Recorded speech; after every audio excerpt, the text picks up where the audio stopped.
America முழுவதும் வீசிய பெரும் பனிப்புயல் காரணமாக லட்சக்கணக்கான வீடுகளில் மின்சாரம் தடைப்பட்டுள்ளதாக சர்வதேச ஊடகங்கள் தெரிவித்துள்ளன. 10,000த்திற்கும் மேற்பட்ட விமான சேவைகளும் ரத்து செய்யப்பட்டுள்ளதாகவும் அந்நாட்டு விமான போக்குவரத்து சபை தெரிவித்துள்ளது. அதே நேரம் பல வீதிகள் பனியால் மூடியுள்ளதால் போக்குவரத்தும் பாதிக்கப்பட்டுள்ளதாக வெளிநாட்டு செய்திகள் தெரிவிக்கின்றன.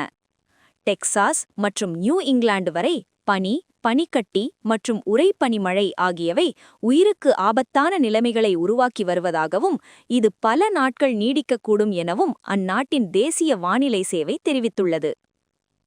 பரவலான கடும் பனிப்பொழிவு மற்றும் உறைபனிமழை ஆகியவற்றால் மக்கள் தொகையில் பாதிக்கும் மேற்பட்டவர்களான சுமார் 180 மில்லியன் அமெரிக்கர்கள் பாதிக்கப்படலாம் என அந்த செய்திகள் மேலும் தெரிவிக்கின்றன. பனிப்புயல் காரணமாக பாதிப்பு அதிகமாக இருக்கக்கூடும் என்று எச்சரிக்கப்பட்டுள்ளதால் நியூ மெக்சிகோ தொடங்கி நியூ இங்கிலாந்து வரையிலான பகுதிகளில் வசிக்கும் சுமார் 14 கோடி மக்கள் பாதுகாப்பாக இருக்கும்படி அறிவுறுத்தப்பட்டுள்ளது. டெக்சாஸ், ஓக்லஹோமா, கான்சாஸ் ஆகிய பகுதிகளில் நேற்று பனிப்பொழிவு அதிகரித்து காணப்பட்டது. டக்கோட்டாஸ், மின்னசோடா ஆகிய இடங்களில் குளிர்காற்றின் வெப்பநிலை -45°C கீழ் சென்றதால் மக்கள் மிகுந்த சிரமத்திற்கு ஆளாகினர்.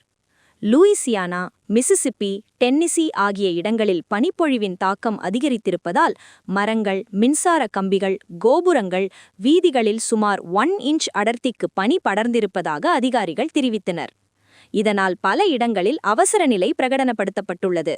மக்கள் வீடுகளை விட்டு வெளியேற வேண்டாம் என்று அறிவுறுத்தப்பட்டுள்ளனர்.